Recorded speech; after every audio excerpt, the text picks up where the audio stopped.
Pour l'entretien de la semaine, nous avons le plaisir de recevoir Yasmina Ousmane qui vient nous parler du film L'effet boomerang. Yasmina, bonjour. Bonjour. Enchantée. Oui, enchantée. Alors, présentez-vous. Donc, je m'appelle Yasmina Ousmane. Donc, je suis centrafricaine, tchadienne et soudanaise. Donc, je vais venir vous parler de notre premier long métrage, L'effet boomerang. D'accord. Alors, racontez-moi votre parcours avant d'être arrivée à faire ce film. Alors, tout a débuté, j'ai été modèle dans un premier temps. Et je travaillais sur différents projets, donc de courts-métrages, je faisais un petit peu de publicité de temps en temps. D'accord. Ici à Paris ? Ici à Paris, oui. Enfin, D'accord. à Paris, j'ai vécu un petit peu aux États-Unis, donc je fais quelques petites choses là-bas, parce que j'ai été me former là-bas en tant que comédienne. D'accord. J'ai fait une école de comédienne. Donc je suis revenue ici, j'ai refait une formation pluridisciplinaire. Donc comme je vous disais, je travaillais de temps en temps sur différents projets de court-métrage. Et puis j'ai été au théâtre jusqu'à l'année dernière pendant à peu près 1 an et demi, dans un petit théâtre à Châtelet. Et puis je travaillais beaucoup sur le projet des gens et des fois ça fonctionnait pas forcément. Et c'est beaucoup d'énergie, beaucoup de temps. Et pourquoi c'était dû à quoi que ça fonctionnait pas? Qu'est-ce qui manquait pour que... ça dépend. Pour le projet d'école. Soit ça pouvait être les moyens, soit ça pouvait être les gens qui s'entendent pas entre eux ou qui mènent des projets sans vraiment savoir où ils vont. Et forcément, à un moment donné, je dis pas ça pour tout le monde, hein, mais forcément, à un moment donné, ça coince. Et nous, en tant que comédiens, on se retrouve au milieu de ça et on n'a pas le choix que de subir. Alors, vous avez l'étiquette de quoi, en fait? De intermittent du spectacle, c'est ça? Oui, c'est ça. Ouais, enfin, oui. C'est le statut, mais bon, il n'est pas encore... vraiment bien défini. Mais voilà, c'est un peu ça. Mais j'ai quand même des choses à côté. Parce qu'on ne sait jamais ça que quand on est comédien, il faut vraiment s'accrocher. On doit avoir quelque chose. On doit avoir quelque chose. Et vous continuez toujours d'être modèle? Et quand vous dites modèle, c'est modèle photo, juste visage. Non, je suis pas modèle. Non, pourquoi pas? Non, je suis un peu petite, hein, je me lèverai pas. Il y a des mannequins pour tout. Oui, mais après, ça peut être du détail, ça peut être visage, cosmétique, capillaire. Voilà. Et donc voilà, j'ai travaillé. En clair, vous êtes vraiment dans ce domaine-là, on va dire, depuis quand même un petit moment. L'audiovisuel, la comédie, c'est votre truc. Ouais. Vous n'êtes pas arrivé là par hasard, vous n'étiez pas expert comptable. Dans une société et boum, vous êtes arrivé dans un film, c'est ça? Pas expert. Voilà. Commercial. Commercial, c'est vrai? Commercial. Enfin, je travaille dans l'import-export. D'accord. Voilà. Ok. Et puis voilà, donc de fil en aiguille, j'ai pris la décision de me dire, bon ben voilà, peut-être que je devrais me lancer. Et donc avec mes 2 associés que vous verrez, on a décidé de se lancer dans cette aventure tumultueuse, je ne sais pas comment dire, mais bon, on a décidé plein d'embûches. Se laisser la chance de créer quelque chose pour la première fois. D'accord. Sachant que être comédienne et être à la production, c'est pas du tout la même chose. Mais ça peut être complémentaire sur certaines choses. Alors, effet boomerang, pourquoi effet boomerang? L'effet boomerang parce que, en fait, dans la vie, quand on fait des choses, quelles que soient les actions qu'on sera amené à faire, quand on ne le fait pas très bien ou quand on le fait de façon biaisée, erronée, avec de mauvaises intentions, ça nous revient toujours dessus. Voilà pourquoi l'effet boomerang. C'est quelque chose qu'on lance, une action qu'on peut lancer, et si c'est mal fait, ça nous revient dessus. Et quand ça nous revient dessus, ça nous revient dessus de la même façon. Moi, j'ai envie de vous proposer un autre titre. J'aurais bien pensé aux petits secrets entre amis ou entre familles. Oui. Hein? Oui, parce que aussi, quand j'ai pu lire un peu le scénario, c'est vrai que c'est beaucoup de cache-cache. Oui, beaucoup de cache-cache. Beaucoup de cache-cache, mais bon, ces cache-cache sont nés quand même des actions des gens. Mais c'est vrai qu'il y a plusieurs histoires qui s'entrecroisent, mais c'est vraiment l'effet boomerang. Ce qu'ils font, même si on peut avoir des secrets, chacun peut avoir des secrets, mais ça dépend de la nature du secret. Vous avez peut-être des secrets, vous aussi. Mais bien sûr. Après, tout dépend de ce qu'il y a. Donc, si on est vraiment mal intentionné... Surtout de la conséquence du secret. Voilà. C'est ce qui... Alors, parlez-nous d'autres rôles. Dites-moi tout. Ouais, donc moi, dans le film, je suis Sarah. Donc, je suis la femme de Douglas. Qui est le personnage principal l'homme, voilà. Voilà, l'homme un peu volage, l'homme qui... il est volage, il est un peu sans scrupules, il manipule bien. Il manipule très très bien, et donc moi je suis la femme de cet homme. Donc, il manipule, mais on peut dire surtout que c'est un homme qui a envie de plus, qui a besoin d'aventure. Il est pas... C'est pas le mari tranquille qui rentre à la maison, bonjour chérie, ça va, le travail, et c'est fini. Il a besoin de vivre des aventures et de voir autre chose. Voilà. Sa femme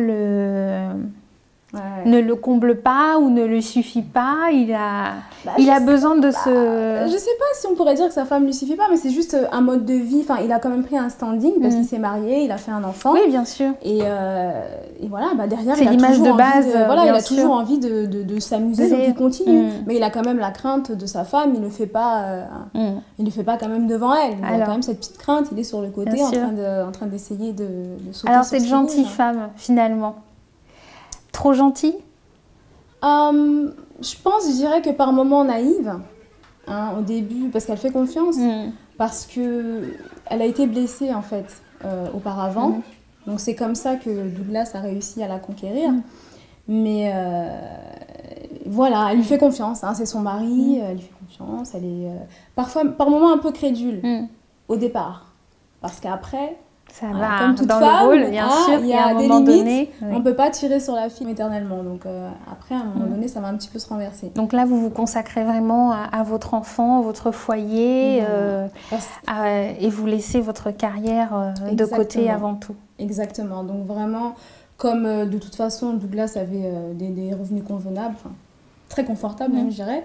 Moi, j'ai pris la décision de rester, en tout cas dans le rôle, de rester à la maison, de m'occuper de l'enfant, mais sous la demande de mon mari quand même. C'est plutôt lui qui me l'a suggéré. Je pense que ça faisait un peu partie de son plan, c'est-à-dire, écoute, je vais lui faire un enfant, elle restera à la maison, parce que moi aussi je travaille à l'international, lui aussi, donc du coup il n'y aura pas de déplacement. Elle est là, elle est au gère, chaud, voilà. Et puis moi je peux aller batifoler là où je à droite. veux, sans donc je pense que ça aussi c'est calculé de la part de Douglas.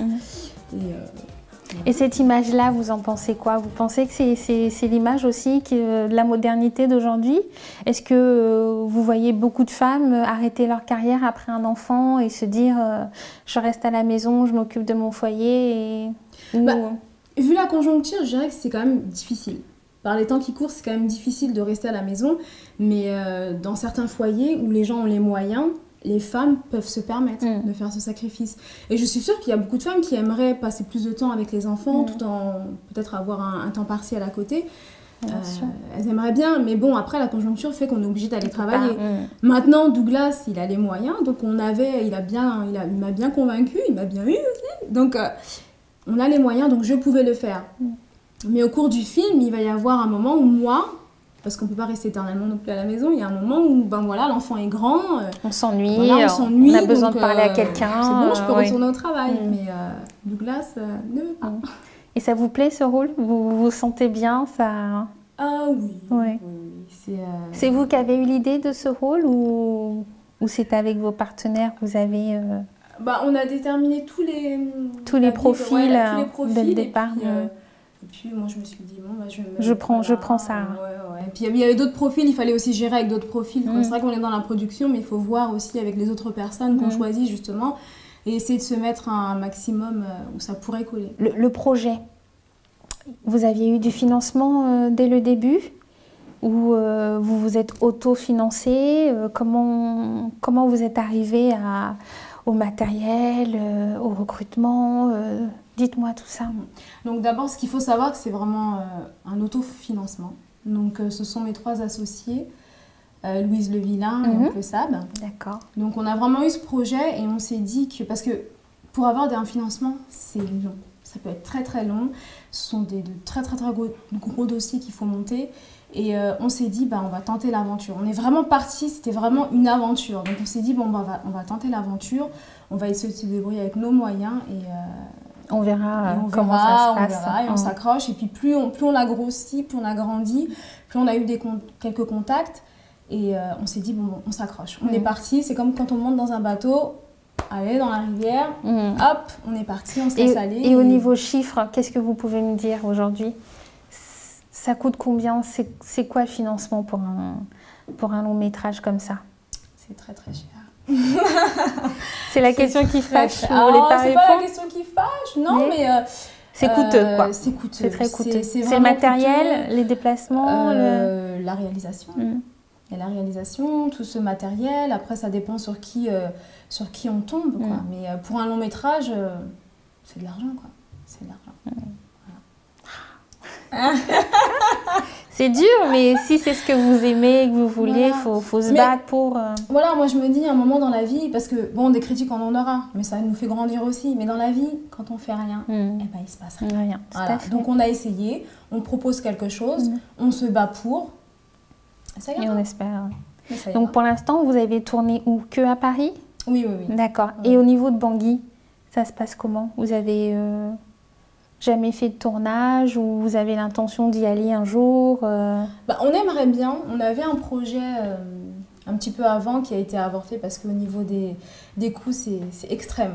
Donc on s'est dit, on va d'abord se tester ici, parce qu'on est tous ici, on va d'abord se tester ici, voir l'impact que notre produit peut avoir, et ensuite, par la suite, bien sûr, ça reste dans nos cœurs. Parce qu'on nos racines, notre pays, ça reste dans nos cœurs. Mais il faut aussi être réaliste quand on fait les choses.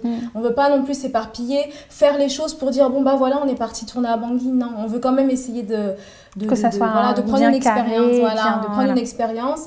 Voilà.